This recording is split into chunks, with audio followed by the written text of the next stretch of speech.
प्रभु का धन्यवाद हो की प्रभु ने हमको और एक अच्छा संगति दिया है। आणि प्रभूच्या नावाला धन्यवाद असो की प्रभूने अजून एक सहभागिता आपल्याला दिलेली आहे। गया हफ्ता जैसे ही सबको पता है कि इज़राइल में एक बहुत बड़ा तुरैया का पर्व वहाँ पर हो गया।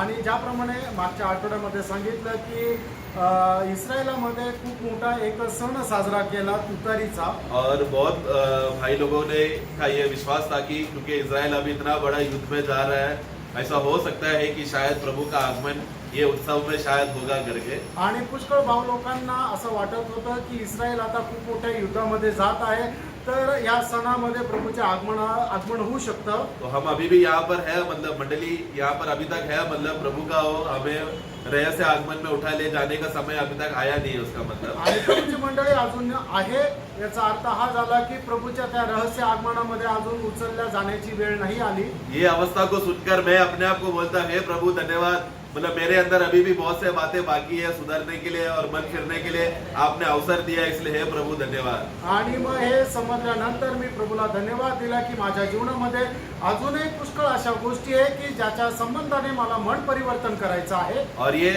हर एक विश्वासी ये इस मौके का हमें फायदा उठाना है।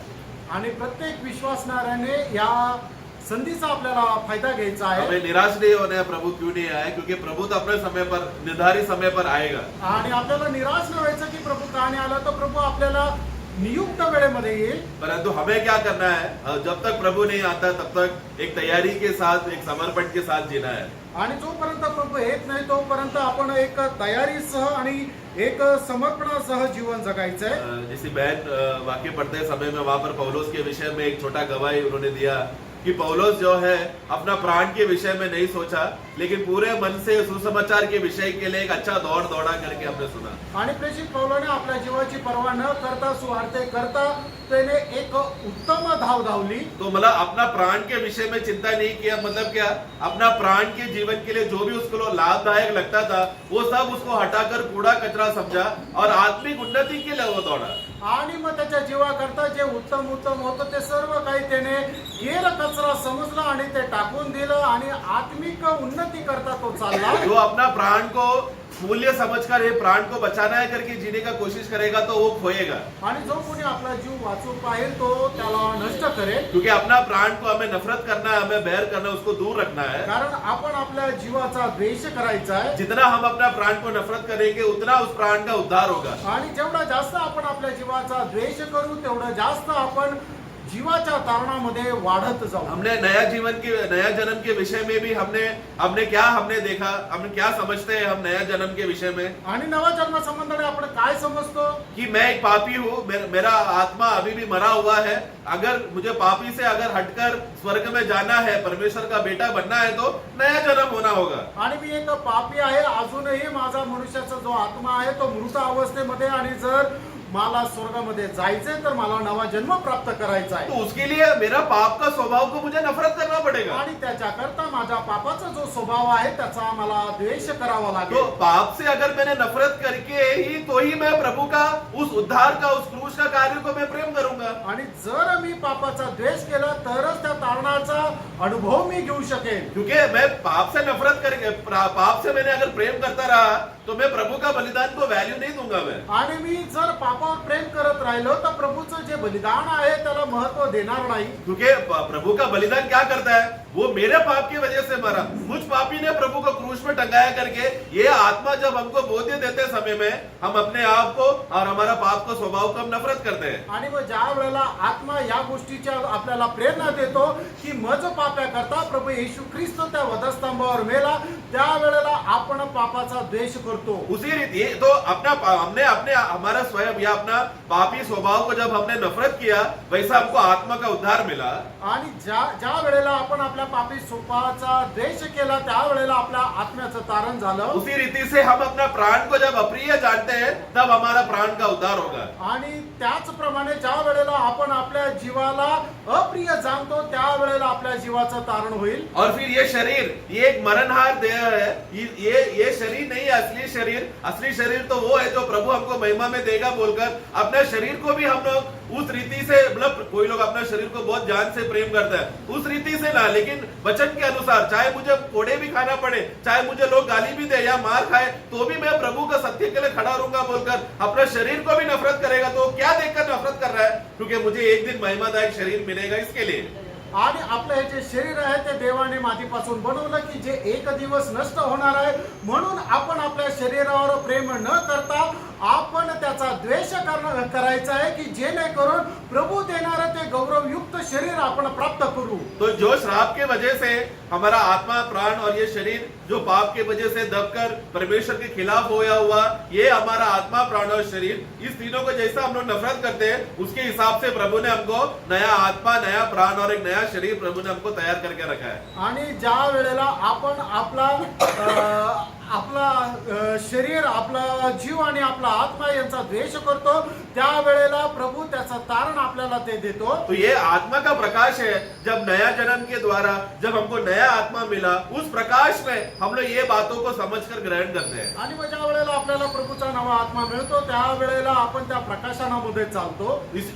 इन दिनों में हम जानते हैं, हम लोग बहुत बार सुने हैं, आत्मा का उद्धार और शरीर का उद्धार पलक झपकते ही हो जाता है। आणि आपल्याला ठाऊक आहे की आत्म्याचं तारण आणि शरीराचं तारण एकदम क्षणार्धात होतं, लेकिन प्राण का उद्धार है जो सबसे ज्यादा समय लगता है। आणि जीवाच्या तारणाकरता सर्वात जास्त वेळ लागतो। और प्राण का उद्धार में सबसे ज्यादा दर्द और वेदना होता है उस विषय में। आणि जीवाच्या तारणाकरता आपल्याला सगळ्यात जास्त त्रास सहन करावा लागतो। ये वहां पर हमारा ईगो, हमारा स्वयं का स्वभाव, हमारा अहंकार, वो सब उस प्राण में मौजूद है। आणि त्याच्यामध्ये आपला जो मीपणा आहे आणि आपला अहंकार जो आहे, अभिमान आहे, ते सर्व त्या जीवाच्या तारणामध्ये आहे। और आज अधिकतर विश्वासी लोग ये फर्क अगर हम लोग नहीं समझ पाए, तो वो लोग इस विषय में बहुत कंफ्यूजन आज मसीह दुनिया में हो रहा है। आणि मग याचा फरक जर विश्वासणाऱ्याला जर समजला नाही, तर त्याच्यामध्ये खूप एक असं कन्फ्युजन राहील। क्योंकि पवित्र जीवन जीने के लिए सबसे बड़ा रुकावट है हमारा स्वयं। आणि पवित्र जीवन जगण्याकरता आपल्याला सर्वात मोठं अडखळण आहे ते म्हणजे आपला मीपणा। हमारा प्राण अगर सचमुच प्रभु की उपस्थिति में संपूर्ण रीति से अगर समर्पित नहीं है, तो उसका प्राण का उद्धार एक रुकावट हो जाएगा। आणि आपला जीव जो आहे तो प्रभु करता संपूर्णरित्या समर्पित नाहीये, तर मग त्याच्या तारणाकरता अडखळण होईल। हमने गया हफ्ता हमने देखा था कि बहुत से लोग प्रभु का सत्य के वचन के खिलाफ वो लोग विपरीत बात करते हैं। आणि पुष्कळ लोक देवाच्या सत्य वचनाच्या विरोधामध्ये वेगवेगळा बोलत अपने राहतात। उदाहरण में यानेस और एम्ब्रेस का अपने जीवन को देखा। आणि त्याच्या उदाहरणामध्ये यानेस आणि मेम्ब्रेसच्या संबंधाने आपण पाहिलं। वो लोग प्रभु का वचन के खिलाफ खड़े रहने की वजह से क्या हो गया, फरोन के जीवन में परिवर्तन नहीं हो पाया, उसका हृदय और कठोर होता रहा। आणि मग ते लोक देवाच्या वचनाच्या विरोधामध्ये राहिल्या कारणाने फारोचं मन जे आहे ते मन परिवर्तन झालं नाही। और जितना जितना उसका हृदय कठोर होता रहा, आगे चलकर प्रभु ने उसका हृदय को और कठोर कर दिया। आणि जेवढं जेवढं त्याचं हृदय कठीण होत चाललं, नंतर प्रभूने त्याचं हृदय अजून जास्त कठीण तो केलं। इसके लिए प्रियो, हमें जब हम आते समय में पहला शुरुआत में प्रभु हमको मौका देगा कि सचमुच हम लोग अपना मन को हम लोग झुकाकर सौम्य मन से वचन को ग्रहण कर नम्र होकर मन फिरते हैं कि नहीं, प्रभु हमको अवसर देता है। आणि प्रभू आपल्याला संधी देतो, खरोखर आपण नम्र अंतःकरणाने पापा संबंधाने द्वेष करत प्रभूच्या वचनाचा स्वीकार करतो का नाही, याच्या करता प्रभू आपल्याला संधी देत राहतो। लेकिन जितना जितना समय जाते समय में आपने उस समय का सही इस्तेमाल नहीं किया, तो अंतिम समय में क्या होगा, प्रभु का वचन क्या कहता है? आणि मग त्या वेळेचा आपण सदुपयोग नाही केला तर मग शेवटच्या काळामध्ये काय होईल, देवाचं वचन काय सांगतं? हम लोग वचन में पढ़ते हैं कि अंतिम समय में परमेश्वर स्वयं ही, दूसरा तिमोथी उसका अध्याय 4 का उसका 3 पढ़ना। दुसरं तिमोथेला पत्र 4 अध्याय त्याचं 3रं वचन। क्योंकि ऐसा समय आएगा हाँ जब लोग खरा उपदेश न सह सकेंगे, हाँ पर कानों की इच्छा के कारण हाँ अपनी अभिलाषाओं के अनुसार हाँ अपने लिए बहुत से उपदेशक बटोर लेंगे हाँ और अपने कान सत्य से फेर कर कथा कहानियों पर लगाएंगे। हाँ। और फिर मेरे ख्याल से पहला तिमोथी में है, पहला तिमोथी अध्याय 4, यस 4 का 1 पढ़ना। पहिलं तिमोथेला पत्र 4 अध्याय त्याचं पहिलं वचन वाचा। परंतु आत्मा स्पष्टता से कहता है हाँ कि आने वाले समय में हाँ कितने लोग भरमाने वाली आत्माओं हाँ और दुष्ट आत्माओं की शिक्षा पर मन लगाकर हाँ विश्वास से बहक जाए। हाँ। अंतिम समय का ये सबसे बड़ा एक अवस्था है, लवोदिकिया मंडली का अवस्था है। मतलब क्या है, भरमाने वाला आत्मा, दुष्ट आत्मा का शिक्षण में वो लोग बहकर प्रभु का सच्चा वचन से वो लोग दूर हो जाएंगे। आणि शेवटल्या काळाचं चिन्ह हेच आहे की जे फसवणाऱ्याच्या आत्म्याच्या गोष्टीमध्ये ते फसल्या जातील आणि देवाच्या आत्म्यापासून दूर जातील, ज्याप्रमाणे लौकिकेच्या मंडळीचे लोक झाले. अब फिर से दोबारा दूसरा तिमोथी 4:3 पढ़ना। दुसरं तिमोथी त्याचा 4:3 वचन वाचा. हाँ क्योंकि ऐसा समय आएगा हाँ जब लोग खरा उपदेश न समझ सकेंगे। हाँ, तो देखो अभी आत्मा, दुष्टात्मा ने जब उनको नियंत्रण कर दिया या प्रभु का सच्चा वचन से जब दूर हो जाएगा, उनके सामने जब खरा उपदेश, खरा वचन, प्रभु का पवित्र वचन बोलते समय में वो क्या होगा, उनको सहने नहीं होगा, ये नहीं हमको सुनना है बोलकर वो लोग सच्चा वचन से दूर हो जाएंगे। आणि मग एक व्यक्ती ज्या वेळेला देवाच्या सत्य वचनापासून दूर जातो आणि त्या वेळेला त्याला जर परमेश्वराचं सत्य वचन जर कोणी सांगितलं तर तो त्या वचनाचा द्वेष करतो आणि त्या वचनापासून दूर जातो. प्रियो, ऐसा हालत बोला तो एक बहुत ही बिगड़ा हुआ, गिरा हुआ अवस्था है। ऐसा अवस्थे में हमें नहीं गिरना है, कभी नहीं जाना उस अवस्थे में। आणि अशी जी अवस्था आहे ती खूप पतन पावलेली अवस्था आहे आणि अशा अवस्थेमध्ये आपण कोणीही जाऊ नये. और आज हम लोग दुनिया भर में जो मसीह धर्मों में हम देखते हैं, वो लोग ने क्या करके रखा है, सब मसीह संगठनाओं ने, वो लोग ने अपना अपना संगठना को बचाने के लिए, अपना बातों को बचाने के लिए, अपना उपदेश को बचाने के लिए बहुत सा उपदेश, बहुत सा धर्म की बातें बनाकर अपना अपना उपदेश को वो लोग संभालते हैं। आणि पुष्कळ ख्रिस्ती संघटनेने काय केले की त्यांची संघटना वाचवण्याकरता वेगवेगळे जे उपदेश आहे, जे धर्माचे उपदेश आहे ते त्याच्यामध्ये मिळवत गेले. आप लोग को मालूम है पेंटेकोस्ट का उपदेश में बहुत बार यहाँ पर बोला है उस विषय में। आणि पेंटेकोस्टच्या उपदेशा संबंधाने पुष्कळ वेळा या ठिकाणी वो लोग सांगितलं. अभी भी सिखाते हैं कि आत्मा का हमें इंतजार करना पड़ेगा तो ही हमको अभिषेक मिलेगा। आणि ते लोक अजूनही शिकवतात की आपल्याला आत्म्याची वाट पाहायला पाहिजे तरच आपल्याला अभिषेक भेटेल. परंतु हम वचन से जानते हैं कि नया जन्म के द्वारा हमको उसी समय में आत्मा भी मिला और अभिषेक भी मिला। आणि आपल्याला ठाऊक आहे की ज्या वेळेला आपला नवा जन्म झाला त्याच वेळेला आपल्याला पवित्र आत्म्याचं दानही मिळालं आणि पवित्र आत्म्याचा अभिषेकही झाला. ये सत्य वचन जब उनको बोलते समय में उनको क्या होगा, आणि हे सत्य वचन त्या वेळेला ना. जेव्हा आपण सांगतो त्या वेळेला काय होतं, भाई आप ये सब वचन मत बोलो। आणि हे सगळे वचन तुम्ही नका सांगू. ये वचन, ये क्योंकि सत्य वचन क्या हो गया, उनके अंदर का दुष्ट आत्मा को हिलाने की वजह से उन लोग को सहने नहीं हो पा रहे, क्या बोल रहे हैं, आणि त्यांच्या दुष्ट आत्म्याला हलवल्या कारणाने ते लोक हे वचन ग्रहण करू शकत नाही. क्योंकि वो लोग दुष्ट आत्मा के उपदेशों में वो लोग भटक गए। कारण ते दुष्टात्म्याच्या उपदेशामध्ये भटकून गेले. अन्य भाषा नहीं बोला तो तुम लोग उद्धार नहीं पाए, मतलब आणि तुम्हाला अन्य भाषा येत नाही याचा अर्थ तुमचं तारण झालं नाही. अन्य भाषा हमें मालूम है, वो तो उस जमाने में था, अभी नहीं, अभी उस रीति में, उस सामर्थ में नहीं, अब तो रुका हुआ अवस्थे में है। लेकिन आज जो भी कहता है कि है करके, वो लोग कौन सा भाषा बात कर रहे हैं, वही दुष्टात्मा का भाषा बात कर रहे हैं जिसमें वो भरा हुआ है। आणि आपल्याला ठाऊक आहे की प्रेषितांच्या वेळेला ती अन्य भाषा होती आणि त्याचं कारण सुद्धा होतं, पण आता या वेळेला अन्य भाषेचं कार्य नाहीये, पण अन्य भाषा आज जे लोक बोलतात ते काय आहे की ते दुष्टात्म्याची भाषा बोलतात. इसके लिए वचन का ये सत्य जब उनको सुनाते समय में उन लोगों को सहने नहीं होता। आणि ज्या वेळेला देवाचं हे सत्य वचनाचं प्रकाश त्यांना दिला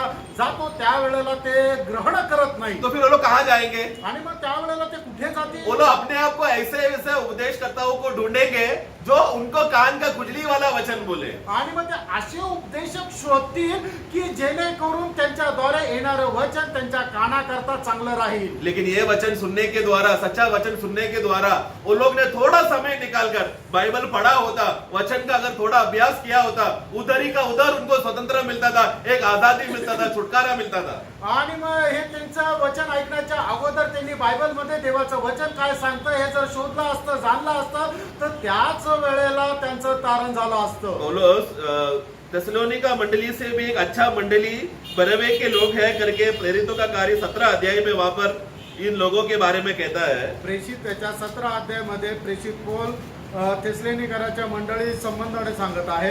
से भी अच्छे लोग हैं करके 10-11 पढ़ना। त्याचं 10 आणि 11 वचन वाचा. उन्होंने तुरंत रात की रात पौलुस और सिलास को हाँ। बिरिया भेज दिया हाँ। और वे वहां पहुंचकर यहूदियों के आराधनालय में गए। हाँ। ये लोग तो थिस्सलुनीकी के यहूदियों से भले थे। हाँ। और उन्होंने बड़ी लालसा से वचन ग्रहण किया। हाँ। और प्रतिदिन पवित्र शास्त्रों में ढूंढते रहे हाँ। कि ये बातें यो ही है कि नहीं। हाँ, देखो वो लोग पवित्र शास्त्र को वो लोग स्टडी करता था। पौलुस का वो लोग जब वचन उनका आराधनालय में जाकर, यहूदी आराधनालय में जाकर पौलुस जब उनको वचन बांटता था तो ये लोग क्या करते थे, घर जाकर या उनके पास अगर उधर ही तुरंत उनके पास अगर पवित्र शास्त्र का कॉपी होता तो तुरंत वो लोग उसको चेक करते थे, अरे ये सचमुच है कि नहीं। ऐसा करने की वजह से वो उपदेश उनको बचा लिया। आणि गरीबाचे लोक काय करायचे की ज्या वेळेला प्रेषित पौल वचनाच्या द्वारे शिक्षण देत असे त्यावेळेला ते लोक काय बघायचे की याने सांगितलेले वचन बायबल मध्ये तसंच आहे का नाही हे पडताळायचे। क्योंकि प्रियो यहूदी लोगों के अंदर ऐसा मन भावना, ऐसा मन होना बोला तो बहुत बड़ी बात है। आणि यहूदी लोकांमध्ये अशा प्रकारचं मन राहणं म्हणजे खूप मोठी गोष्ट आहे। क्योंकि उन लोगों ने अपने आप को सब प्रकार का रीत रिवाजों से अपने आप को संभाल के रखा है। इस रीत रिवाज के खिलाफ का कुछ भी बातें अगर बोल दिया तो वो लोग गुस्सा आएगा, वो लोग हत्या करने आएंगे। आणि मग यहूदी लोकांनी काय केलं, त्यांच्या पिढी ना पिढी चालत असणाऱ्या सर्व प्रकारच्या ज्या रीतरिवाज आहेत त्या सगळ्या जपून ठेवलेल्या आहे आणि त्याच्या विरोधामध्ये जर कोणी बोललं तर ते त्याला मारून टाकायला उठतात। तो उनका इसलिए हर जगह पर देखते हैं, आज भी मसीह धर्म, मसीह समाज या संगठन के लोग या नामधारी लोगों ने, सब लोगों ने अपने आप के लिए बहुत सा रीत रिवाज वो लोग पालन संभाल के रखा है। उसके खिलाफ अगर कुछ भी बोल दिया तो उन लोगों को गुस्सा आता है। प्रभु के बारे में कुछ बोला तो चलेगा, लेकिन रीत रिवाज के बारे में कुछ नहीं बोलना। आणि म्हणून ख्रिस्ती ज्या संघटना निर्माण झालेल्या आहेत त्यांनी प्रत्येकाने आपल्या काही रीत रिवाज पिढी परंपरागत जपून ठेवलेला आहे आणि त्याच्या विरोधामध्ये जर कोणी बोललं तर लगेच ते त्याचा द्वेष करता। कदाचित प्रभूच्या विरोधात काही बोललं तर त्यांना हरकत नाहीये, पण त्यांच्या ज्या पद्धती आहे त्याच्याबद्दल बोलायचं नाही। कैथलिक लोगों में एक बहुत बड़ा गर्व है, वो लोग बोलते हैं कैथलिक मतलब सर्व लोग सभा, पूरा क्रिश्चियनिटी का सबसे ज्यादा संख्या में जो है वो कैथलिक है। आणि ख्रिश्चनिटी मध्ये सगळ्यात जास्त लोकसंख्या असलेले कैथलिक आहे। तो वो लोग उस बात में बहुत गर्व करते हैं, देखो हमारा धर्म में, मसीह धर्म में सबसे ज्यादा हम लोग हैं, इसलिए हम लोग सही है। आणि ख्रिस्ती धर्मामध्ये सगळ्यात जास्त आमचे लोक आहे, कैथलिक लोक आहे, म्हणून आम्ही जे आहे ते बरोबर आहोत। एक बार बस इतना बोल दो, तुम्हारा जिस मरियम का तुम सेवा कर रहे हो वो पापी है करके बस इतना बोल दो। आणि तुम्ही फक्त एवढं म्हणा की ज्या मरियमची तुम्ही सेवा करताय ती पापी आहे, बस उनका असली चेहरा आ जाए। आणि मग त्यांचा खरा चेहरा बाहेर। क्यों? क्योंकि उन लोगों ने अपना अपना एक उपदेश, अपना अपना रिवाज को लोग, अपना धर्म को लोगों ने संभाल के रखा है। आणि त्यांनी त्यांचा एक उपदेश जो आहे तो जपून ठेवलेला आहे। ऐसे लोगों को जब खरा वचन देते समय में उन लोगों को सहने नहीं होता, वो लोग उसके विरुद्ध हो जाते हैं और हमसे बलवा करते हैं। आणि मग अशा लोकांना ज्या वेळेला सत्याचा उपदेश दिला जातो त्यावेळेला तो सत्याचा उपदेश ते स्वीकारत नाही आणि आपल्या विरोधामध्ये ते उठतात। देखो ना कितना बड़ा धोखा है आज भी दुनिया भर में चल रहा है। आणि बघा ना केवढा मोठा जी फसगत आहे ते संपूर्ण जगभरामध्ये चालू आहे। एक समय था 500 साल पहले इंग्लिश बाइबल पढ़ना बोला तो गुनाह था, जला दिया जाता था। आणि 500 वर्षापूर्वी जर इंग्लिश बायबल जर कोणी वाचतं तर ती एक खूप मोठा अपराध होता आणि त्याला मग ते लगेच ते बायबल जाळून टाकायचे। सबसे पहला इंग्लिश बाइबल को तर्जुमा करने के लिए जो दिल वहां पर जो मन हुआ, जॉन विक्लिफ करके एक प्रभु का दास को हुआ। आणि सगळ्यात पहिले इंग्लिश मध्ये भाषांतर करण्याचे एक अगुवाई जी झाली ते जॉन विक्लिफ जॉन विक्लिफ या प्रभूच्या दासाला झाली। ये प्रभु का दास ने वो एक खुद का कैथलिक पादरी है, लेकिन वो तो पादरी होकर भी लैटिन बाइबल पढ़कर ये तो वचन जैसा लिखा है वैसा एक कैथलिक लोग नहीं सिखा रहे, पढ़ा रहे बोलकर प्रभु का प्रेरणा मिलकर उसके खिलाफ खड़े होकर उसने प्रभु के लिए सच्चा सेवा किया।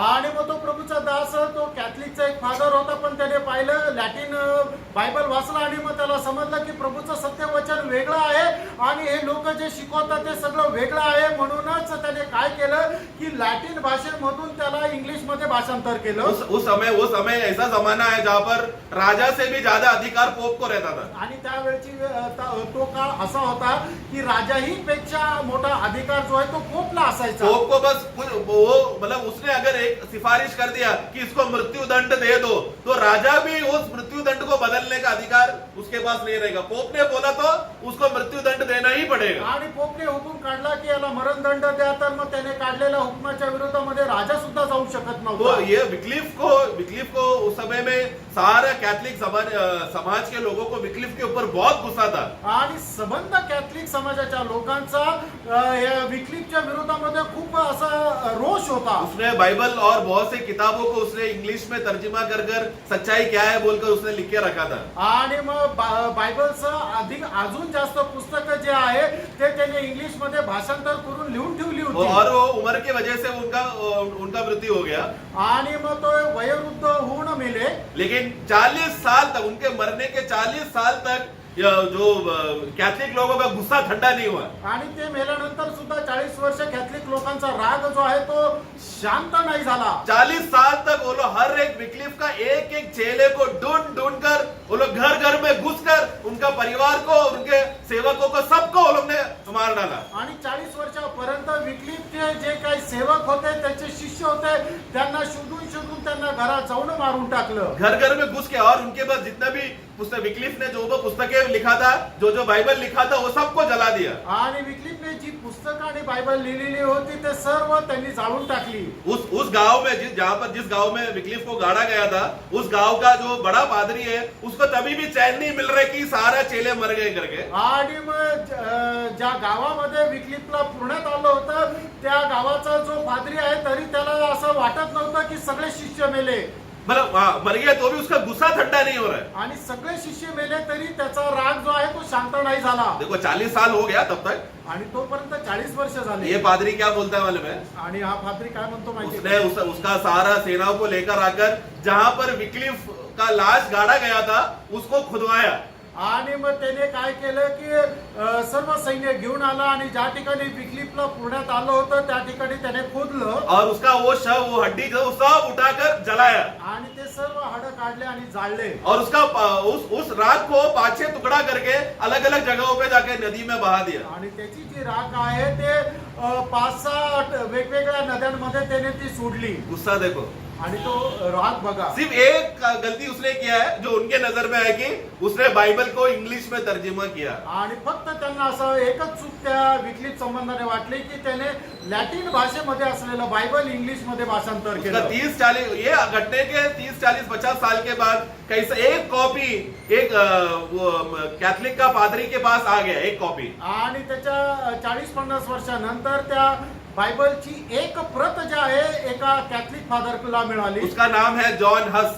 आणि त्याचं नाव आहे जॉन हस। वो हस ने जब ये पुस्तक पढ़ा और बाइबल पढ़ा तो उसके जीवन में परिवर्तन आया और उसने रोमन कैथलिक के खिलाफ आवाज उठाया। आणि मग त्या जॉन हसने ज्या वेळेला हे बायबल वाचलं तर त्यावेळेला त्याच्या जीवनामध्ये परिवर्तन आलं आणि मग कॅथलिक लोकांच्या विरोधामध्ये तो बोलू लागला। और उन्होंने कैथलिक के बड़े बड़े अधिकारियों और बड़े बड़े उनके जो स्कॉलर्स हैं उनको डिबेट में बुलाकर उनको पूछा कि बताओ बाइबल में ऐसा लिखा है, आप लोग क्यों नहीं कर रहे बोलकर वो ओपनली वो सच्चे मन से वो पूछ रहा है, क्योंकि वो चाहता था कि वो लोग भी समझे कि बाइबल में ऐसा लिखा है, आप लोग क्यों गलत शिक्षण दे रहे हो। आणि मग जे कॅथलिक मध्ये जे मोठे मोठे फादरी लोक होते त्यांना बोलवलं आणि मग त्यांच्या सोबत त्यांनी वादविवाद केला की बायबल मध्ये अशा प्रकारे वचन लिहिलेलं आहे, मग तुम्ही ते पालन का नाही करत। बट उसको भी फिर पकड़ के उसको भी जला दिया उन लोगों आणि त्याला सुद्धा पकडलं आणि जाळून ने। टाकलं। और उन्होंने उनका भी लगभग सारा, उन्होंने भी बहुत सारा पुस्तकें लिखा था,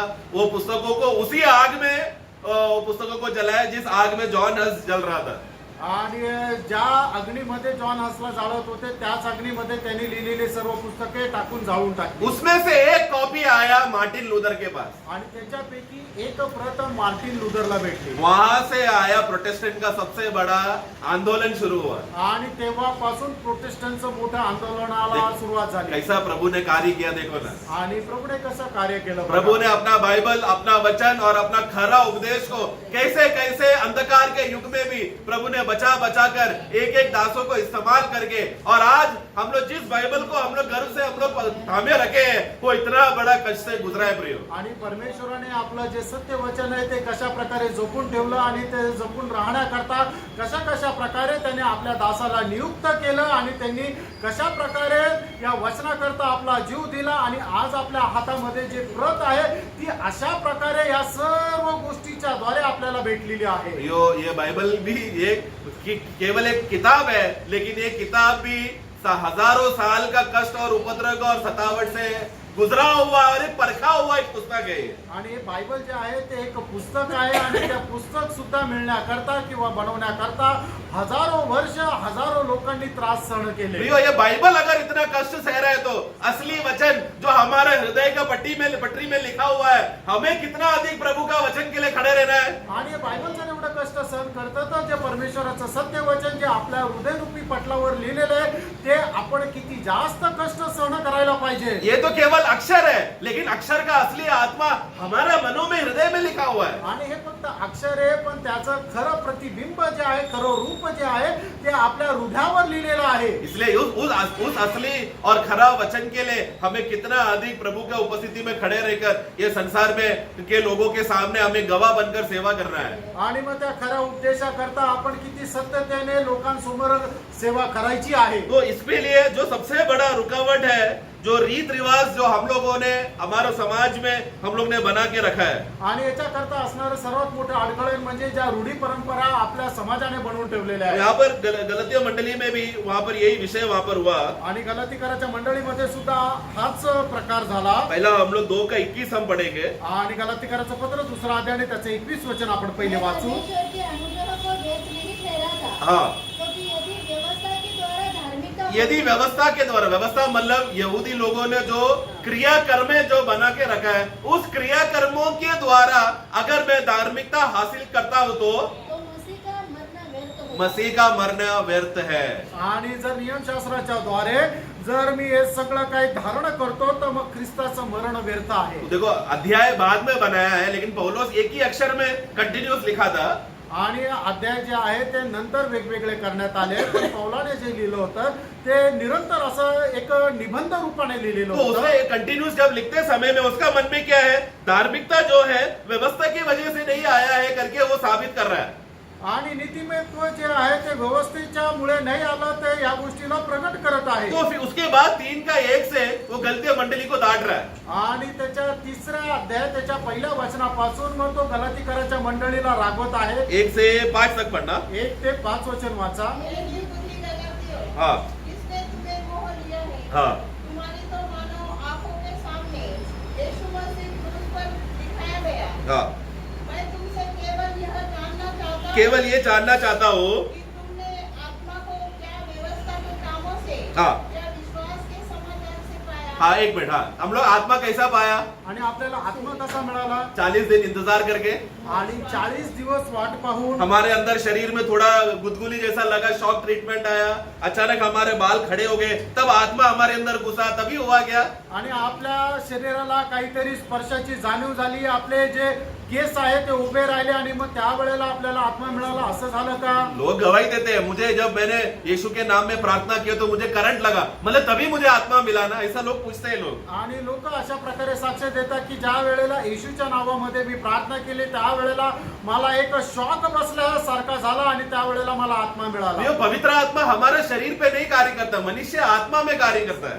आणि प्रियांनो, परमेश्वराचा जो आत्मा आहे तो आपल्या मनुष्याच्या शरीरामध्ये कार्य करत नाही, तर मनुष्याच्या आत्म्यामध्ये कार्य करतो. वहां पर गलती लोगों में क्या हो गया, वहां पर आणि गलतीकराच्या लोकांमध्ये काय वो झालं? लोग व्यवस्था के कर्मों से वो लोग परमेश्वर का धार्मिकता का कार्य को पूरा करने देख रहे हैं। आणि नियमशास्त्राच्या कामाच्या द्वारे परमेश्वराचं नीतिमत्व ते पूर्ण करू पाहत होते. इसलिए पौलुस कहता है, मूर्ख गलतियों, तुम लोग को जब आत्मा जब शुरुआत में मिला, वो मिला ही कैसा? कर्म करने से मिला या विश्वास करने से मिला? आणि म्हणून गलातीकराच्या मंडळीला प्रेषित पौल विचारतो की तुम्ही आत्मा कुठल्या प्रकारे प्राप्त केला? तुम्ही विश्वासाच्या द्वारे प्राप्त केला का कर्माच्या द्वारे प्राप्त केला? वाक्य 2 फिर से पढ़ना। आणि त्याचं दुसरं वचन पुन्हा एकदा वाचा. मैं तुमसे केवल यह जानना चाहता हूँ हाँ कि तुमने आत्मा को हाँ क्या व्यवस्था के कामों से हाँ या विश्वास के समाचार से पाया? हाँ, विश्वास मराठी में पढ़ना, विश्वास के समाचार। तुम्हाला नियमशास्त्रातून कृत्याने आत्मा मिळाला किंवा विश्वासपूर्वक ऐकण्याकडून मिळाला? हाँ, विश्वास पूर्व, अरे वहां पर हियरिंग ऑफ फेथ है अंग्रेजी में, विश्वास का सुनने से आत्मा मिला क्या?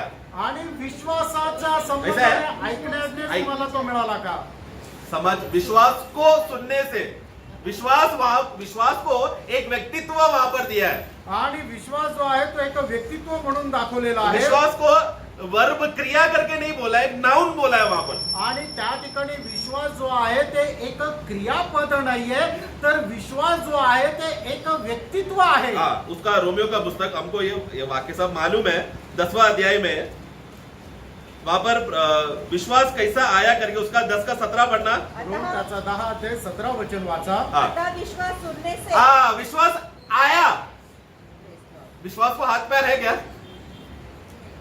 यहाँ पर विश्वास को व्यक्तित्व दिया है, यह विश्वास प्रभु यीशु मसीह है। आणि विश्वास जो आहे तो एक व्यक्तित्व रूपाने सांगितलेला आहे आणि तो विश्वास म्हणजे प्रभू येशू ख्रिस्त आहे. तो तुम्हारे अंदर आत्मा सुसमाचार सुनने से आया वो नहीं वहां पर बोल रहा है, विश्वास तुम्हारे अंदर आया। आणि मग सुवार्थ ऐकल्यानंतर तुम्हाला आत्मा मिळाला असं नाहीये, तर विश्वास जो आहे तो तुमच्या आतमध्ये आला. ये विश्वास हमारे अंदर आने के बाद सुसमाचार पक्का हम मानेंगे। आणि हा विश्वास आपल्यामध्ये आल्यानंतर सुवार्थ निश्चितच आपण पालन करू. आज लोगों को सुसमाचार ग्रहण करने हो समझ में नहीं हो पा रहा है, उनके लिए तकलीफ हो रहा है, दूर हो जाओ ये वचन मत बताओ बोल रहे, क्यों? क्योंकि विश्वास ही अंदर आया नहीं है। आणि लोकांना सुवार्थ का आवडत नाही? कारण त्यांच्यामध्ये विश्वास नाही आला. तो इसके लिए द हियरिंग ऑफ फेथ, विश्वास का सुनना या विश्वास को सुनना, विश्वास करके एक व्यक्ति को जब तुमने सुना सुसमाचार के द्वारा, तब आत्मा आया अंदर। आणि विश्वास ऐकल्याच्या द्वारे आत्मा आपल्यामध्ये आला. हाँ ये करेक्ट, क्योंकि विश्वास को हम सुन रहे हैं, बोले विश्वास को मानो। अभी अतुल ब्रदर जो बोल रहे हैं उनको मैं सुन रहा हूँ, वो एक व्यक्ति बोल रहा है, वो व्यक्ति का बोलने से क्या हो गया, मेरे अंदर विश्वास आया और पवित्र आत्मा आया। आणि मग एक व्यक्ती ज्या वेळेला बोलतो त्याचा आपण ऐकतो, त्यावेळेला काय होतं की मग तो विश्वास आपल्याला येतो आणि ज्या वेळेला विश्वास येतो त्यावेळेला आत्मा मिळतो. कोई भाई मुझे बोल रहे हैं कि अगर आपको स्टेशन में जाना है तो ऑटो पकड़ के जाओ। मैं यहाँ पर नया हूँ, सोचो भाई बोल रहा है मैं ये ऑटो पकड़ेगा या ये बस पकड़ेगा तो आप नासिक स्टेशन जाएंगे।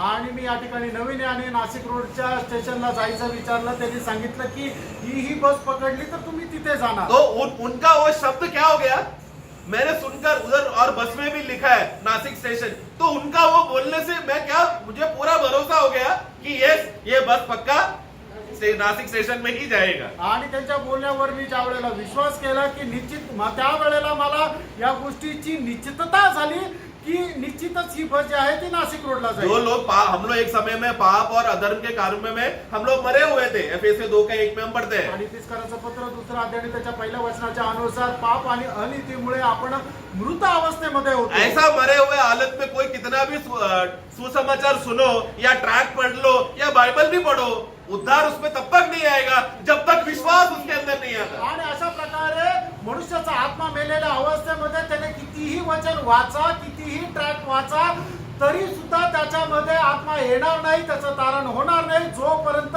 विश्वास त्याच्यामध्ये येणार नाही. इस बोध्य में अगर हम लोग एफएससी 2 का 8 और 9 पढ़ेंगे तो क्लियरिटी समझ में आएगा. आणि तिसकाराचं पत्र दुसरा अध्याय 8 आणि 9 वचन ज्या वेळेला आपण वाचू मग त्यावेळेला आपल्याला हे समजेल. क्योंकि विश्वास के द्वारा हाँ, विश्वास के द्वारा मतलब विश्वास कहाँ पर आया, हमारे अंदर आया. विश्वास के द्वारा अनुग्रह से, मतलब विश्वास पाना एक अनुग्रह है, सबको मिलता नहीं है. आणि विश्वास प्राप्त करणं ही एक कृपा आहे, ती प्रत्येकाला नाही भेटत. अगर हम यहाँ पर बैठे हुए सब लोगों का नया जन्म हुआ है, वो हमारा कार्य कर्म नहीं, विश्वास हमारे अंदर आया. लेकिन विश्वास आया तो हे प्रभु मुझे विश्वास दो, ऐसा प्रार्थना करने से भी नहीं, प्रभु को इच्छा हुआ कि मुझे विश्वास दे, ये है अनुग्रह. आणि आपल्या कुठल्या चांगल्या कामामुळे नाही तर देवाची ही कृपा आहे की विश्वास आपल्यामध्ये आला है कि नहीं. हाँ, अनुग्रह से तुम्हारा उद्धार हुआ है. और ये तुम्हारी ओर से नहीं, मतलब कहाँ की ओर से आया, परमेश्वर का हाँ, क्योंकि उन्होंने विश्वास दिया इसलिए मेरे ओर से नहीं है. आणि मग परमेश्वराने आपल्यामध्ये विश्वास दिला म्हणून तो विश्वास जो आहे तो आपल्याकडून नाही तर परमेश्वराचं दान आहे. हाँ, वो मेरे ओर से नहीं, आणि ते माझ्याकडून नाही, कारण परमेश्वर का दान परमेश्वर का दान है. फिर अगला वाक्य, हाँ, और न कर्मों के कारण, ना कर्मों के कारण ऐसा ना हो कि कोई घमंड करे, क्योंकि हमारे कर्म से अगर हम लोग कुछ भी हासिल करता है तो हमारे अंदर घमंड है. आणि आपण कुठल्या चांगल्या कामाच्या द्वारे आपल्याला काय मिळतं तर मग त्या गोष्टीवर आपल्याला अभिमान राहतो. है कि नहीं. हम लोग एग्जाम में पास होता है तो घमंड होता है कि नहीं. आणि आपण परीक्षेमध्ये चांगल्या मार्काने पास झालो तर मग आपल्याला गर्व येतो किंवा अभिमान वाटतो का नाही. क्यों, क्योंकि हम लोग क्या बोलते हैं, रात भर बैठ के मैं पढ़ा इसलिए मैं पास हो गया. आणि मग आपण काय म्हणतो, रात्रभर बसून मी अभ्यास केला म्हणून मी पास झालो. पास होता है तो हमने कुछ कर्म किया है तो उसके अंदर उसमें घमंड अपने आप रहता है. आणि जर आपण एखाद्या गोष्टी मिळवण्याकरता जर परिश्रम केला आणि ती गोष्ट जर आपल्याला मिळाली तर त्या गोष्टी संबंधाने आपल्याला अभिमान राहतो. ऐसे कर्म को लोग मसीही सेवा में वो लोग जोड़ने की वजह से क्या हो गया, अपने आप वो लोग गर्विष्ठ हो गए क्योंकि मैंने किया. आणि अशा प्रकारे त्यांची कर्मे, त्यांचे काम, त्यांचा परिश्रम ख्रिस्ती सेवेमध्ये जोडल्या कारणाने त्या लोकांना अभिमान झाला, ते गर्विष्ठ झाले. है कि नहीं. ये एक सत्य बात है प्रियो। आणि इसके लिए हाँ, हे सत्य आहे प्रेम। इसलिए प्रभु का सेवा में हम करते समय में आत्मा का अच्छा सुने, आवाज हमको क्लियरली स्पष्ट सुनकर समझना है कि सचमुच ये प्रभु का इच्छा है कि नहीं, ये बातों में करने के लिए है करके एक अच्छा विवेक का शुद्धता हमारे अंदर होना बहुत जरूरी है। आणि म्हणून प्रत्येक काम करण्याच्या अगोदर आपण आत्म्यामध्ये प्रभूची ती वाणी प्राप्त करायची आहे। खरोखर हे काम करण्याकरता प्रभूचा आत्मा आपल्याला अनुमती देत आहे का नाही, आणि त्याच्याकरता एक शुद्ध असं विवेक मन असलं गरजेचं आहे। हम लोग जो भी सेवा करते हैं प्रभु का महिमा के लिए कर रहे हैं, वो विचार हमारे अंदर है, लेकिन आत्मा ने बोला क्या करने। आणि आपण जे काय करतो आपल्याला वाटतं की प्रभूची सेवा आहे, पण खरोखर ती सेवा करण्याकरता आत्म्याने परवानगी दिली आहे का? यही गलती के लोगों ने किया। आणि हीच चूक गलती करायच्या लोकांनी केली। उन लोग को पवित्र नया जन्म होने के द्वारा वो लोग ऑलरेडी परमेश्वर की धार्मिकता बन गए, आणि ते नवा जन्माच्या द्वारे ते परमेश्वराचं नीतिमत्व अगोदरच झाले। लेकिन अभी वहां पर यहूदी लोगों ने आकर नया उपदेश देने लगा, नहीं थोड़ा कर्म भी करना पड़ेगा तो ही संपूर्ण धार्मिकता तुम पाओगे करके बोलकर झूठा उपदेश सुसमाचार में मिलाने की वजह से इजराइल उधर गलती लोगों के मंडली के लोगों में क्या हो गया, वो लोग फिर कर्म करने लगे, सेवाएं करने लगे, या शारीरिक कर्म करके उन लोगों को लगा कि अभी तक हम लोग धर्मी हुए नहीं करके। आणि मग यहूदी लोक त्यांच्यामध्ये आले आणि त्यांनी अशा प्रकारे सांगितलं, हो तुमचं तारण तर झालेलं आहे, पण पूर्ण तुम्हाला नीतिमत्व प्राप्त करण्याकरता तुम्हाला चांगले चांगले कामं सुद्धा करावं लागतील, त्याच वेळेला तुम्ही पूर्ण नीतिमत्व प्राप्त कराल। मग त्यावेळेला गलतीत करायचे लोक काय करायला लागले, ते कर्म करायला लागले, चांगले चांगले कामं करायला लागले, ते पूर्ण परमेश्वराचं नीतिमत्व प्राप्त करण्याकरता। इसलिए पौलुस वहां पर बोल रहा है, तुम्हारे अंदर किसने जादू तो ना किया। 3 का 1 में क्या लिखा है, गलतियों 3:1। हाँ, इसने तुम्हें मोह लिया है। मोह लिया, मतलब इंग्लिश में लिखा है bewitched you, मराठी में पढ़ना। तुम्ही सत्याचे पालन करू नये म्हणून कोणी तुम्हाला भुरळ घातली आहे। भुरळ घातले मतलब जादू तो ना, किसने तुम्हारे ऊपर जादू तो ना करके सच्चा रास्ते से तुमको दूर किया या बहला दिया, धोखा दिया, हटा दिया, वो पूछ रहा है वहां पर पौलुस वहां पर। आणि पौल असं विचारतो, कोणी तुम्हाला अशा प्रकारे जादू टोना केला किंवा बुरळ घातली आणि जे सत्य वचन आहे त्याच्या सत्य उपदेशापासून तुम्हाला बाजूला केलं। किसका बुरा नजर तुमको लगा कि मैं वहां से हट गया तो तुम लोग कर्मों के पीछे चले गए, जबकि आत्मा में तुम्हें बने रहना था।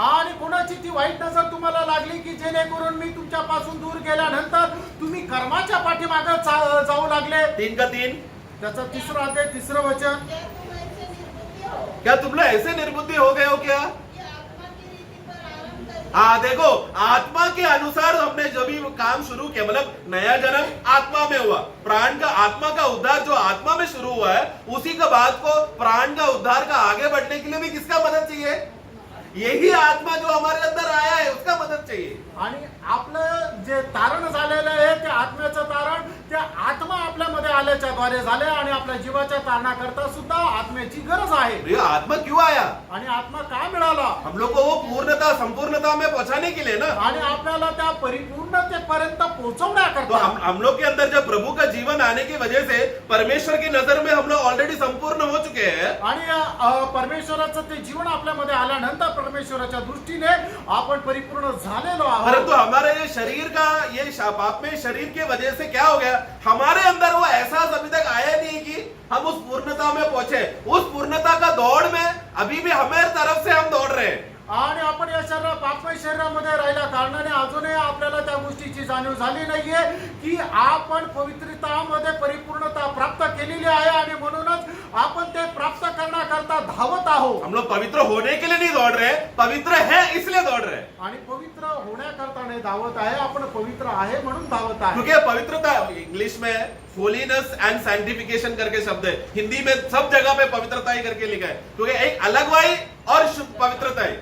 प्रभु ने हमको पवित्रता के लिए रखा है, लेकिन हमें उसके लिए क्या करना पड़ेगा, अलगवाई जीवन जीना पड़ेगा, तो ही हम लोग उस मुकाम में पहुंच रहे हैं जो प्रभु ने हमको ऑलरेडी संभाल के रखा है। आणि इंग्लिश मध्ये 2 वेगवेगळे शब्द आहेत, ते म्हणजे होलीनेस म्हणजे पवित्रता आणि सॅन्क्टिफिकेशन म्हणजे काय, आपल्याला शुद्ध करणं। पण मराठीमध्ये किंवा हिंदीमध्ये काय आहे की दोन्ही ठिकाणी पवित्र पवित्र असा शब्द आलेला आहे, तर आपल्याला ते पवित्रता मिळालेली आहे, आणि आपण त्या पवित्रता मिळाल्यामुळे आपण त्या परिपूर्णतेकडे वाढत आहे।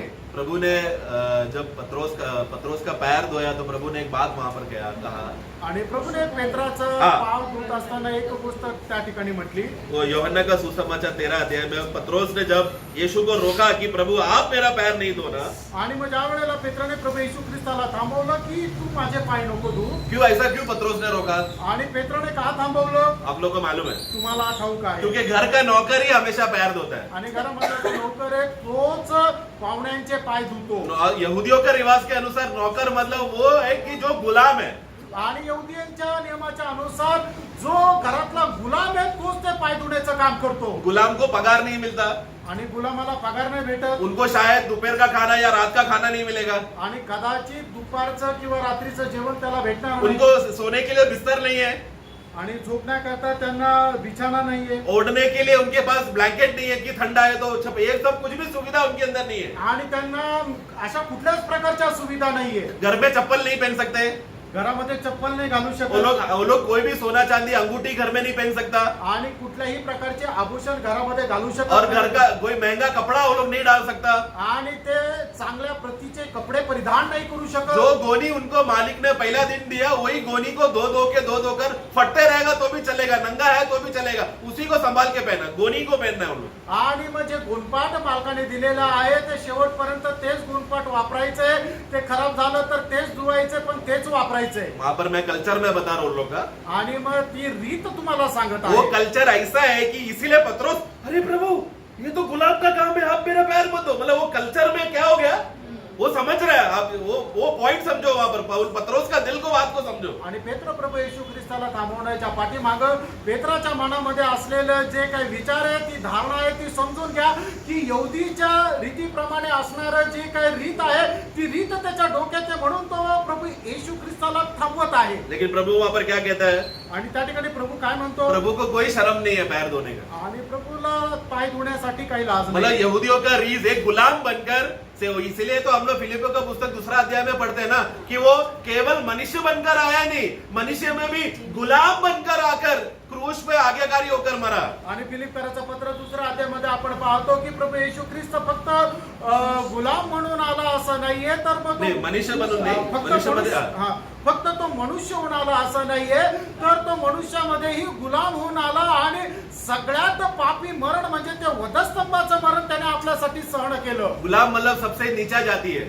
आणि गुलाम म्हणजे सर्व कनिष्ठ अशी जात आहे. मतलब हमारा भारत देश में अछूत जाति बोला तो सबसे नीचे गिरा हुआ जाति, उनके साथ हम लोग, अछूत लोगों के साथ हम बैठते नहीं. हमारा भारतीय कल्चर के अनुसार हम लोग नहीं बैठते, वैसा गुलाम के साथ कोई बैठकर खाना नहीं खाता.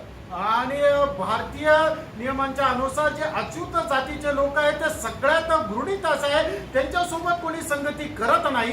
तो प्रियो वो अवस्था में जब प्रभु अपने आप को झुकाकर आया तो पत्रोस को सहने नहीं हुआ. आणि त्या अवस्थेपर्यंत प्रभू येशू ख्रिस्ताने आपल्या स्वतःला नेलं, तर ते पेत्र सहन करू शकला नाही. हमें से मतलब वहां पर विषय है, प्रभु का मन को हमें जानना है वहां पर.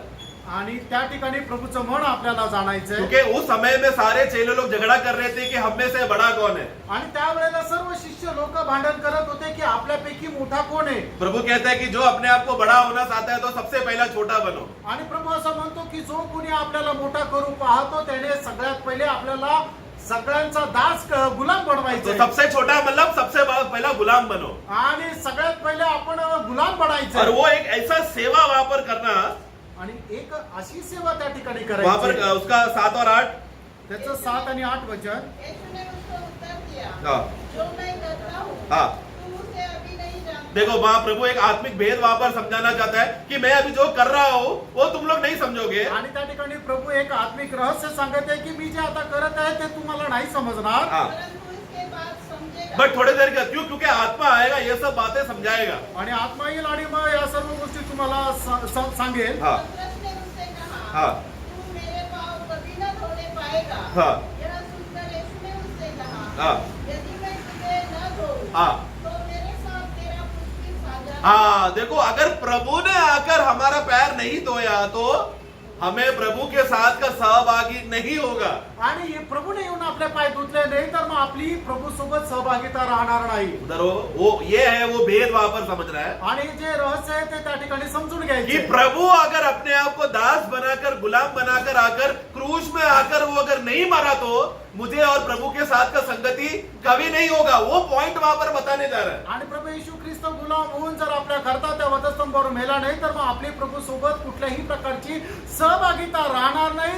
हा मुद्दा या ठिकाणी प्रभु पेत्राला समजून सांगत आगे आहे. उसके बाद प्रभु वहां पर कहते हो, फिर पतरस क्या कर रहा है? अपना भक्ति दिखाकर क्या बोल रहा है? ज्यादा ओवर भक्ति दिखाकर बोल रहा है, ऐसे तो प्रभु मेरा सर भी धो लो. आणि मग तो खूप जास्त भक्ती दाखवत मग पेत्र काय म्हणतो, जर असं आहे तर मला पूर्ण आंघोळ घाल. हाँ, उसका 10वां वाक्य. शिमोन पतरस ने उससे कहा, हाँ. हे प्रभु, तो मेरे पाँव नहीं, हाँ. वरन हाथ और सिर. 10 या यीशु ने उससे कहा, जो नहा चुका है, जो नहा चुका है, जिसका नया जन्म हो चुका है, उसे पाँव के सिवाय और कुछ धोने की आवश्यकता नहीं. हाँ बस नहाते समय में पैर भी धोते हैं कि नहीं? आणि आंघोळ करताना पाय धुतात का नाही. लेकिन पैर एक ऐसा हमारे शरीर का अंग है जो सबसे जल्दी मैला होता है, आणि गंदा पाय होता है. आपल्या शरीराचा अशा प्रकारचा अवयव आहे की तो लवकर सगळ्यात लवकर खराब होतो. तो नया जन्म में हमारे सर से लेकर पैर तक हम लोग शुद्ध है, पवित्र लोग हैं हम लोग. आणि नवीन जन्मामध्ये आपण डोक्यापासून पायापर्यंत पवित्र लोक आहोत. मतलब लेकिन संसार में, इस दुनिया में जीते समय में और हमारा प्रभु का वचन का गहराई का जो बातों को समझना है, एक पवित्र जीवन जीने का जो संबंध का विषय में हमारे में ज्ञान कम होने की वजह से बार बार हमारा पैर गंदा हो जाता है.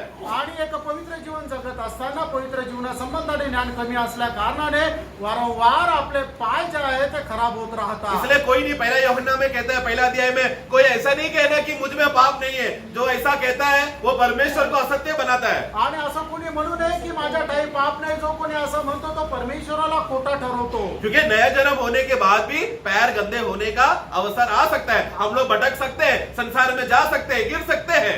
आणि आपला नवा जन्म झालेला असताना नंतरही आपले पाय खराब होऊ शकतात. आपल्याद्वारे पाप होऊ शकतो.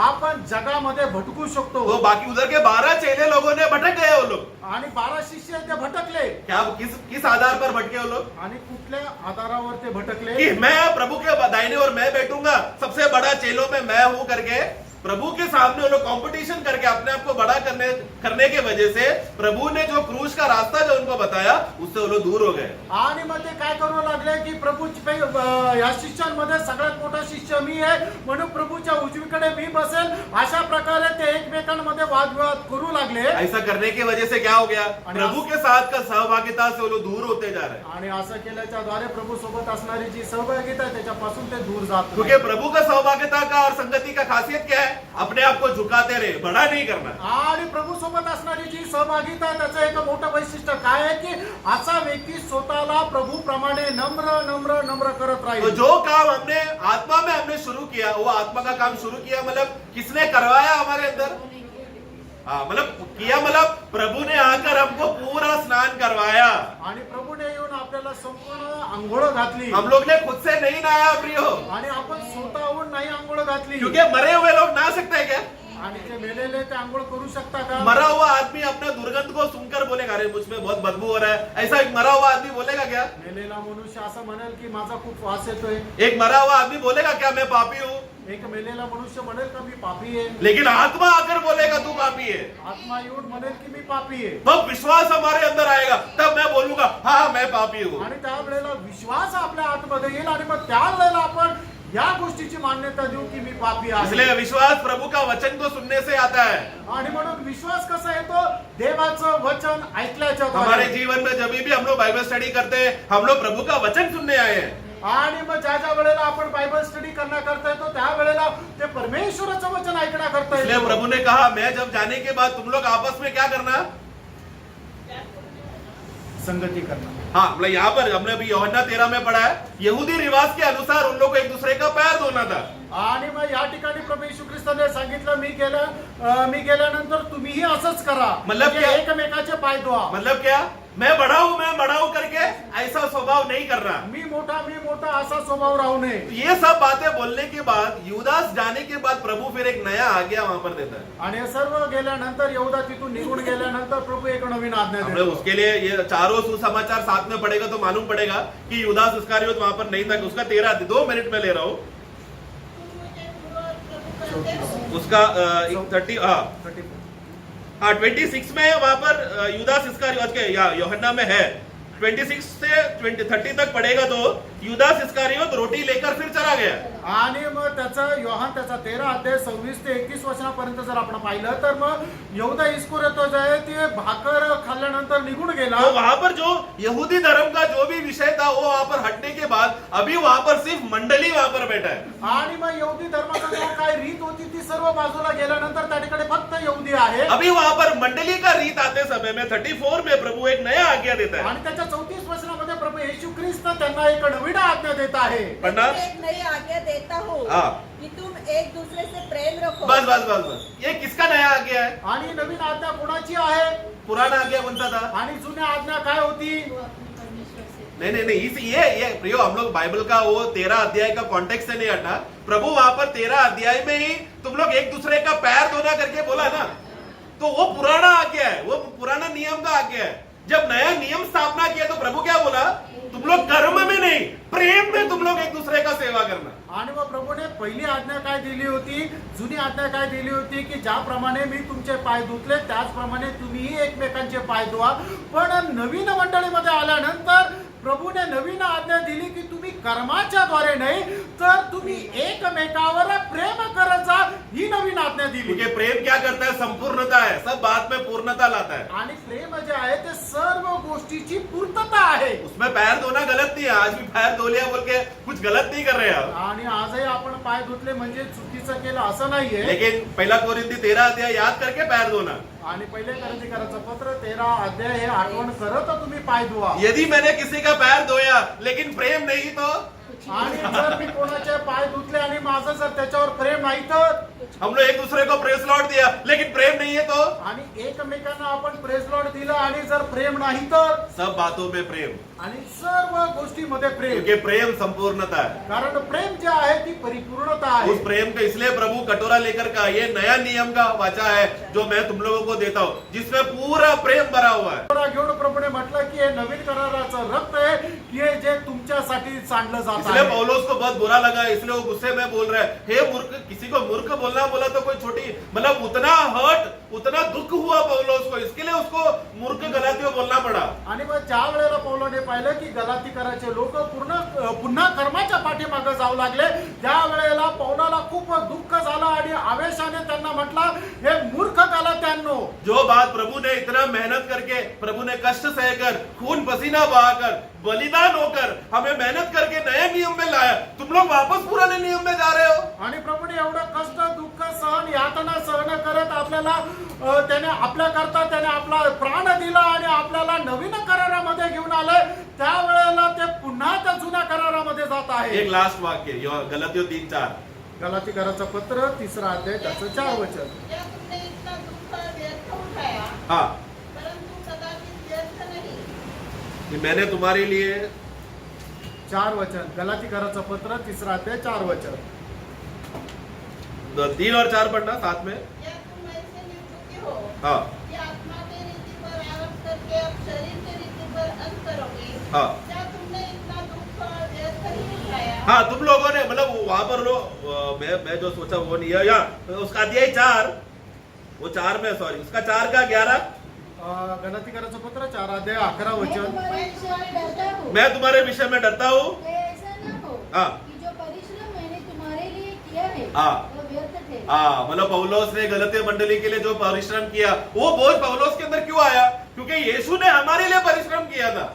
आणि मग पौलाच्या मनामध्ये ते ओझं का आलं? कारण प्रभू येशूने आपल्या करता परिश्रम केलं होतं. प्रियो, जब एक व्यक्ति आत्मा से बदलकर शारीरिक हो जाता है तो उसने प्रभु का परिश्रम को व्यर्थ कर दिया। आणि एक व्यक्ती ज्या वेळेला आत्म्यामधून निघून शरीरामध्ये जातो त्यावेळेला तो काय करतो की प्रभूने त्याच्याकरता केलेले जे परिश्रम आहेत ते व्यर्थ करतो. इसलिए पौलुस ने वहां पर गलतियां 2:21 में कहता है, मैंने प्रभु का अनुग्रह को व्यर्थ नहीं किया। क्यों? क्योंकि पौलुस के अंदर जो आत्मा में शुरू हुआ वो अंत तक दौड़ते दौड़ते आत्मा में ही खत्म किया। आणि म्हणून त्याच्या गलातियराचं पत्र 2 अध्याय त्याच्या 21 वर्षामध्ये प्रेषित पौल म्हणतो की माझ्या मिळालेली जी कृपा आहे तिला मी व्यर्थ नाही केला आणि म्हणूनच प्रेषित पौल त्या कृपेमध्ये शेवटपर्यंत धावत राहिला. अनुग्रह सिर्फ प्रभु का काम करने के लिए है। आणि कृपा जी आहे ती फक्त प्रभूचं काम करण्याकरता. प्रभु, मेरा बेटे का एग्जाम है, अनुग्रह दो, पास हो जाए।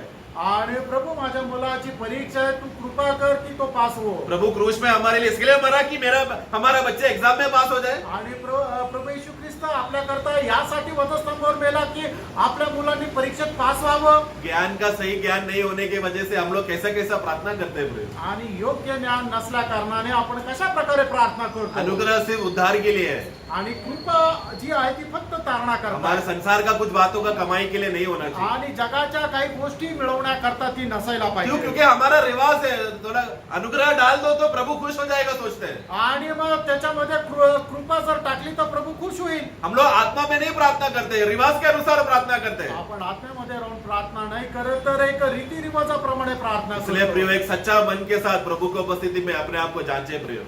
आणि प्रभूच्या उपस्थितीमध्ये खऱ्या अंतःकरणासह स्वतःला अपने पडताळा आप को जांचे कि विश्वास आया क्या?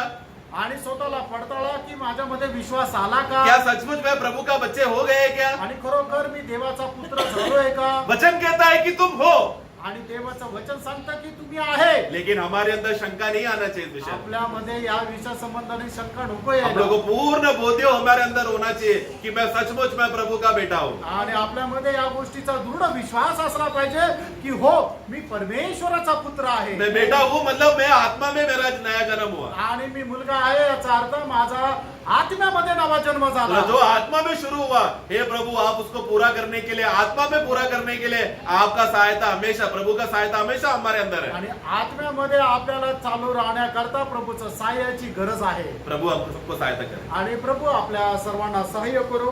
Praise the Lord.